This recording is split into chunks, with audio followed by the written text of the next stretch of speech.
ഞാൻ അവസാനമായപ്പോൾ അമ്മ പറഞ്ഞാലൊക്കെ കേൾക്കാണ്ടായല്ലേ, അതൊക്കെ ഞാൻ ഈ അനുഭവിക്കണേന്ന് പറഞ്ഞു ഇങ്ങനെ. അപ്പോൾ ഞാൻ പറഞ്ഞു ഇല്ല മോനെ, അതൊക്കെ ഒരു സാധാരണ വീട്ടിലുള്ളതല്ലേ, ഭക്ഷണം കഴിക്കണേനാണ് ഈ പ്രശ്നം ഉണ്ടാക്കുന്നത് മുഴുവൻ. അല്ലാതൊക്കെ സാധാരണ വീടുകളിലുള്ളതല്ലേ, മോനൊന്നും നമ്മോട് ചെയ്തിട്ടില്ല. അവൾ എന്താ ഇങ്ങനെ ഭക്ഷണം എല്ലാരും പറയണ്ട അവള് ഭക്ഷണം ഇങ്ങനെ കഴിക്കുന്നില്ല, അത് കഴിക്കാൻ തോന്നാഞ്ഞിട്ടാണ്, അവൾക്ക് വിശപ്പില്ലേ എന്തോ. ഒന്നാമത്തെ എണീറ്റ് വരുമ്പോൾ ലേറ്റ് ആവും. 12 മണി, ആദ്യമൊക്കെ 12 മണി, പിന്നെ ആയപ്പോൾ 2 മണി 3 മണിയൊക്കെ കഴിച്ചെന്ന് ഞാൻ ചെന്ന് വിളിച്ചാൽ ഒച്ചയെടുക്കും. അവളുടെ സ്വഭാവം അറിയാലോ, അറിയാം. കുറച്ചൊക്കെ ഒരു ഇത്. അപ്പോൾ ഞാൻ ചെന്ന് വിളിച്ചാൽ പ്രശ്നം ഉണ്ടാക്കും. അപ്പോൾ ഞാൻ കൊച്ചിനെ കയറ്റി, കൊച്ചിനെ ഭയങ്കര ഇഷ്ടം, കൊച്ചു അവളെ പോലെ തന്നെ ഇരിക്കണേ. അപ്പോൾ കൊച്ചിനെ കയറ്റി വിട്ടിട്ട് കൊച്ച് വാതിലെ കിടന്ന് ഇടിക്കും. ഇടിക്കുമ്പോൾ അവൾ എണീറ്റ് കൊച്ചിനെ എടുത്തുകൊണ്ടങ്ങ് പോകും. അന്നേരം പിന്നെ ഞാൻ ആ ഹോസ്പിറ്റലിൽ കിടന്നത് ഒത്തിരി പ്രശ്നമായി. ഹോസ്പിറ്റലിൽ കിടന്ന് കഴിഞ്ഞപ്പോഴത്തേക്കും ഇവിടെ ഇവർ മോളും വരുമ്പോഴും കൂടി എന്താ വേണ്ടേ നിനക്ക്, സാൻഡ്വിച്ചോണോ എന്താ വേണ്ടതെന്ന് വെച്ചാൽ അതെല്ലാം വാങ്ങിച്ചോ, അല്ലെങ്കിൽ ഉണ്ടാക്കി, അവൾ കഞ്ഞിയും പയറും വേണമെന്ന് പറഞ്ഞിട്ട് അതൊക്കെ ഉണ്ടാക്കി കൊണ്ടുവന്നു. ഇതൊക്കെ റൂമിൽ വെച്ചേക്കുള്ളൂ, റൂമിൽ നിന്ന് താഴോട്ട് പറഞ്ഞില്ല, അത് കഴിച്ചിട്ടുമില്ല, ഒന്നും കഴിച്ചിട്ടില്ല. അങ്കിള് പറഞ്ഞാലും അവള് കേൾക്കില്ലായിരുന്നോ? ഭക്ഷണം കഴിക്കാൻ ഫുഡിന്റെ പോലും കാര്യത്തിൽ ആര് ആരും പറഞ്ഞാൽ പറഞ്ഞാലും കേൾക്കില്ല. ആരും കേൾക്കൂല. അപ്പം എന്തെങ്കിലും വിഷമം ഉള്ളിലുണ്ടായിരുന്നായിരിക്കും, വേറെ വിഷമമല്ല. ആ, ഉം, ഭക്ഷണം ഉം, കഴിക്കാൻ അപ്പൊ മേലാത്ത എന്തെങ്കിലും ഒരു. എന്തെങ്കിലും ഇതുണ്ടായിരിക്കും. കൊറോണ വന്നേ പിന്നെയാണ് ഇങ്ങനെ ആയത്. കൊറോണ വന്നവർക്കൊക്കെ ഇങ്ങനെ ശ്വാസകോശത്തിന് പ്രശ്നം ഉണ്ടായിരുന്നല്ല. ഉം. അതിൻ്റെയാണ്. അന്നേരം അവർ പറഞ്ഞു അറ്റാക്കാണ് എന്ന് പറഞ്ഞു. അത് ഇത് തന്നെയായിരുന്നു. അവർ അതുകൊണ്ടാണ് ഓപ്പറേഷൻ ചെയ്യാണ്ടിരുന്നത്. നമ്മളെല്ലാവരും നമുക്കും ജീവിക്കണം അല്ലെ? ദൈവം നമ്മളെ വിളിക്കുന്നോടം വരെ നമ്മളെല്ലാവരും, നമ്മളിപ്പം മകള് മരിച്ചു എന്ന് പറഞ്ഞാലും നമുക്കിനി അങ്ങോട്ട് എത്ര ദിവസമാണോ നമ്മൾ അത് ജീവിച്ചേ പറ്റൂ. ഇപ്പോൾ ഇത് 1.5 കൊല്ലമായി.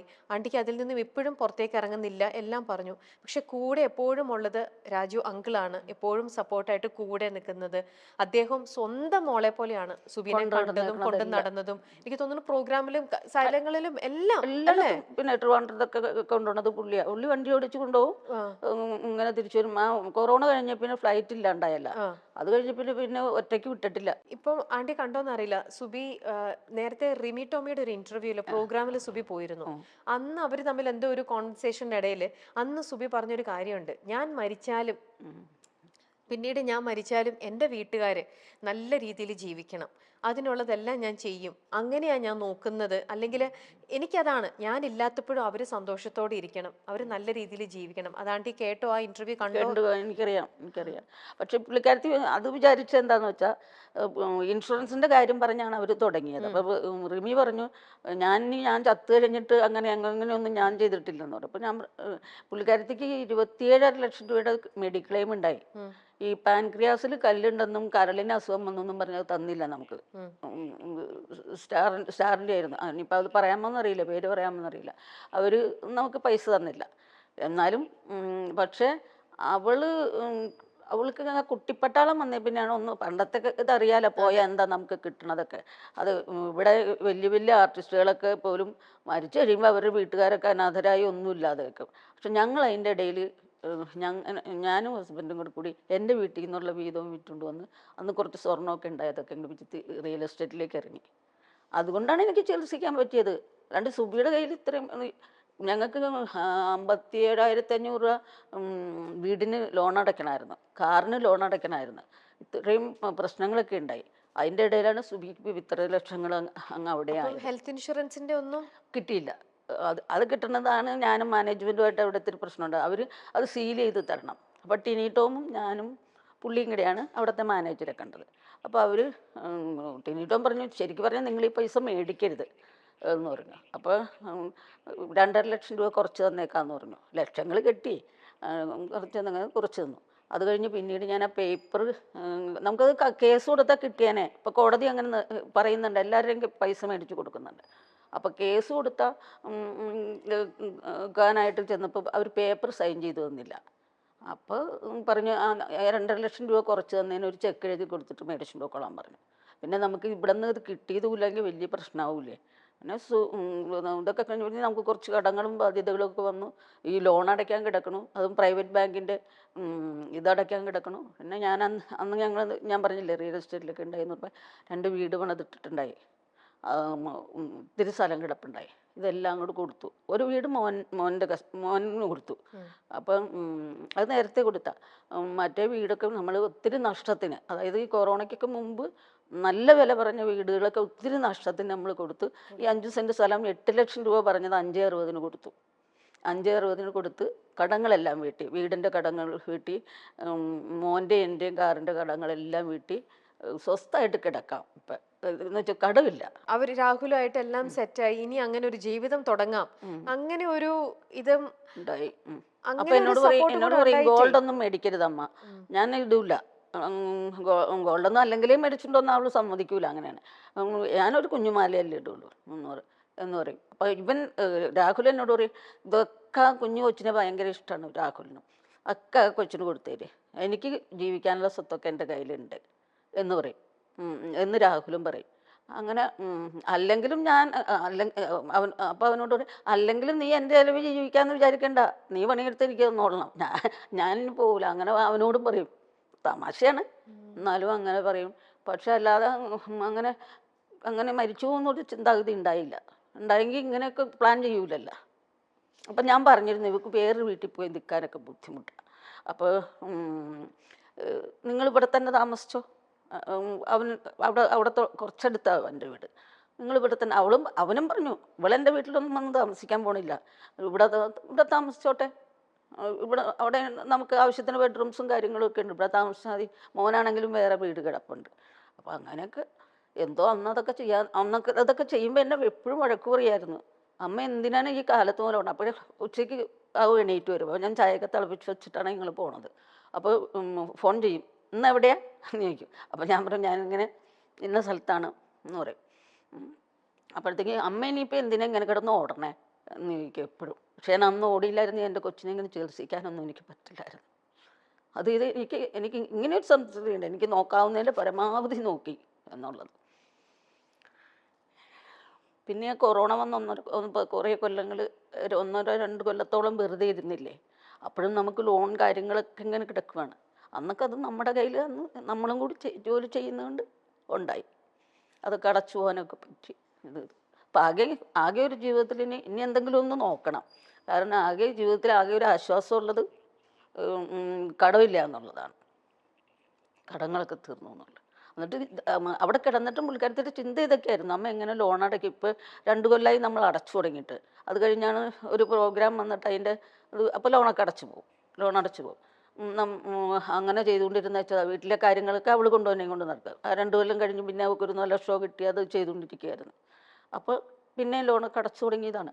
അപ്പോൾ ഇപ്പം ഇത് പറയുമ്പോൾ ഇതിൻ്റെ ഇടയിൽ കമൻറ്റ് വരാൻ പോണത്, ഞാനിന്നാൾ ഹോസ്പിറ്റലുകാരുടെ കാര്യം പറഞ്ഞപ്പോൾ അവരോട് പറഞ്ഞിട്ട് കമൻറ്റ് വന്നത്, തള്ളയ്ക്ക് ഇപ്പോഴും കാശ് മാത്രം മതി ആരാണ്ട് എഴുതി, ഒരാൾ കേട്ടോ, അല്ലാണ്ട് വേറെ ആരും അങ്ങനെ ഒരു കമൻ്റൊന്നും പറഞ്ഞില്ല. നമ്മൾ അവരുടെ അതൊന്നും നമ്മൾ നോക്കിയിട്ട് കാര്യമില്ല, നമുക്കറിയാലോ എന്തായിരുന്നു സത്യം, എന്താ നടക്കണേ, നമുക്ക് എല്ലാവരും അല്ല, ഇനി എത്ര പറ്റില്ലല്ലോ. വീട് ഞാൻ പറഞ്ഞത് നീ പേടിക്കണ്ട. അപ്പോൾ ഇനി മാറ്റി വയ്ക്കുമ്പോൾ നമുക്ക് നല്ല പൈസയാവും, കുറേ പൈസയാവും. അപ്പം 25 ലക്ഷത്തോളം ഹോസ്പിറ്റലിൽ തന്നെ കെട്ടണം അതിന്. അപ്പോൾ അമ്മ ഇത് മാറ്റി വയ്ക്കണമെന്നൊക്കെ പറഞ്ഞാൽ എങ്ങനെ അമ്മ ചെയ്യൂ ഇത്? ഞാൻ പറയും, ഇത്രയും കാലം വാടകയ്ക്ക് താമസിച്ചു, ഇനി നീയും ഉണ്ട്, ഞാനും ഉണ്ട്, അച്ഛനും ഉണ്ട്, നമുക്കെല്ലാവർക്കും കൂടി ഇനിയും ശ്രമിക്കാം. ഈ വീടങ്ങ് വിറ്റ് കളഞ്ഞാൽ പോരെ, ഇത് പ്രശ്നം തീർന്നില്ല. ഇത് 8 വർഷം ലോൺ അടച്ച് 2 വർഷവും കൂടെ ലോൺ ഉണ്ടായുള്ളൂ. അത് വിൽക്കാൻ നീ പേടിക്കേണ്ട, നീ കാശിനെ കുറിച്ചൊന്നും ഇവിടെ കിടന്ന് ചിന്തിക്കുകയേ ചെയ്യരുതെന്ന് പറയും. അവൾക്ക് അതൊക്കെയായിരുന്നു ചിന്താഗതി. അവൾ എപ്പോഴും ആ ഒരു കാര്യത്തിൽ ഇങ്ങനെ ടെൻഷനായിരുന്നു അല്ലേ സുബിക്ക്? എപ്പോഴും അത് ഇങ്ങനെ വല്ലാണ്ട് സുബീനെ എത്രത്തോളം സ്നേഹം സൈഡിൽ നിന്ന് കിട്ടിയാലും നിങ്ങളൊന്നും സെക്യൂർഡ് അല്ലല്ലോ, നമ്മൾ സെക്യൂർഡ് അല്ലല്ലോ, നമുക്ക് ഇനിയും കുറച്ച് കാര്യങ്ങൾ ചെയ്യാനുണ്ട്, ഇങ്ങനത്തെ ഒരു വറി എപ്പോഴും. അത് ഞങ്ങൾക്ക് വീടൊക്കെ ഉണ്ടായതാ. ഞാനിങ്ങനെ ചെറുപ്പം മുതലേ ഇതുങ്ങളൊക്കെ പഠിക്കുമ്പോൾ മുതലേ ഞാനിങ്ങനെ എന്തെങ്കിലും ജോലി ചെയ്യും, എന്തെങ്കിലുമൊക്കെ ചെയ്യും ഞാൻ. അങ്ങനെ ചെന്ന് പൈസയൊക്കെ ഉണ്ടാക്കി നമുക്കൊരു വീടൊക്കെ വെച്ച് നല്ല രീതിയിലായതായിരുന്നു. പിന്നെ പുള്ളി അങ്ങനത്തെ ഒരു മൈൻഡുള്ള ഒരാളല്ല. പുള്ളിയുടെ ഒരു റൂട്ടിൽ അങ്ങോട്ട് നടക്കുകയായിരുന്നു. അപ്പോൾ ആ വീടൊക്കെ വിറ്റ് കളയേണ്ടി വന്നു. പുള്ളിയുടെ തന്നെ കടം കയറ്റി വയ്ക്കും, കുറേ പ്രശ്നങ്ങളുണ്ടാക്കും. അപ്പോൾ അന്നൊക്കെ വീട് വെച്ചു. അപ്പോൾ പിന്നെ എത്രയോ വർഷങ്ങളാണ് വാടകയ്ക്ക് താമസിച്ചത്. ഒരു വീടുണ്ടായപ്പോൾ തന്നെ അവൾക്ക് ആശ്വാസം. അപ്പോഴും ഞാൻ ഹോസ്പിറ്റലിൽ കിടന്നു, ഇനി 2 വർഷം കൂടെ അടച്ചാൽ പോരെ, അത് വേണമെങ്കിൽ ആ വീടങ്ങ് വിറ്റേച്ച് അടച്ചു തീർത്തോളാം, നീ പേടിക്കൊന്നും വേണ്ട എന്ന്. വേറെ ഒരു വീട് കിടക്കണത്, അങ്ങനെ അടച്ചു തീർത്തോളാം, നീ എന്തിനാ പേടിക്കണേ, നീ കാശിനെ കുറിച്ചല്ല ഇവിടെ കിടന്ന് ചിന്തിക്കണേ, നീ മനസ്സിന് ബലം കൊടുക്കുക. ഞാനിവിടുന്ന് എണീറ്റ് പോകുമ്പോൾ പണ്ടത്തെ പോലെ തന്നെ പ്രോഗ്രാം ചെയ്യും ഞാൻ, ഇനി അങ്ങനെ ചിന്തിക്കണം. ഇതിനിടയിലുള്ളതാണ് വേറൊന്നെന്ന് പറയുന്ന മണിച്ചേട്ടന്റെ ഒന്നാണ്. നമ്മളുമായിട്ട് വളരെയധികം അടുപ്പമുള്ളതാണ്. സുബിയായിട്ടും മണിച്ചേട്ടന് ഭയങ്കര അടുപ്പാണ്. അപ്പം അതിന്റെ തലേ ഓണത്തിന് സുബിയാണ് പോയി ഇന്റർവ്യൂ ചെയ്തത് പാടിയിൽ വെച്ചിട്ട്. ആ പിന്നെ അതാണ് ലാസ്റ്റ് സുബി മണിയായിട്ട് ചെയ്തത്. മാത്രല്ല മണിച്ചേട്ടനായിട്ട് എനിക്കും നന്നായിട്ട് പരിചയമുണ്ട്. അപ്പൊ മണിച്ചേട്ടനും നമ്മളുടെ ഇടയിൽ ഇങ്ങനെ നമ്മൾ കോമൺ ആയിട്ട് ഇരുന്ന് സംസാരിക്കുമ്പോൾ മണിച്ചേട്ടനൊക്കെ എപ്പോഴും ഇവളുടെ കല്യാണം, നമ്മളെല്ലാരും അതെ, സുബിയെ കല്യാണം കഴിച്ച് കാണണം എന്ന് ഭയങ്കരമായിട്ടും മണിച്ചേട്ടനും ആഗ്രഹിച്ചിരുന്ന ഒരു കാര്യമായിരുന്നു. ജനുവരി 1 പുള്ളിയുടെ ബർത്ത്ഡേ. അപ്പൊ നമ്മൾ 31 എന്താണെങ്കിലും എവിടെയെങ്കിലും നമുക്ക് പ്രോഗ്രാം ഉണ്ടാവും. അപ്പോൾ ഒരു കൊല്ലം 2 കൊല്ലം ജനുവരി 1 പുള്ളിയുടെ ബർത്ത്ഡേക്ക് ഞങ്ങൾ പോയി. അപ്പോൾ ചാലക്കുടി തന്നെ ക്ലബിൻ്റെ പ്രോഗ്രാം ആയിരുന്നു. അതും കഴിഞ്ഞ് നേരെ അവിടെ തന്നെ ഹോട്ടലിൽ റൂം എടുത്ത് താമസിച്ച് പിറ്റേ ദിവസം ബർത്ത്ഡേയും കൂടിയിട്ടാണ് ഞങ്ങൾ പോകുന്നത്. പിന്നെ മണി, നാദിർഷ, ദിലീപ്, ഭാവന ഇവർ എല്ലാവരും കൂടി ഒരു ട്രിപ്പ് പോയി അമേരിക്ക. ഒരു ട്രിപ്പ് പോയിട്ട് അവിടെ വച്ച് സുബി സ്കിറ്റ് ചെയ്തേച്ച് ഇറങ്ങിയിട്ട് ഓടി എല്ലാം അടുക്കി വെച്ചിട്ട് പോകും. സാരി തന്നെ കുത്തിയൊക്കെ വെച്ചിട്ട് വേണം. അടുത്തത് ഡാൻസിന് കയറും. അപ്പോൾ ഡാൻസിന് ദേവിചന്ദനെയും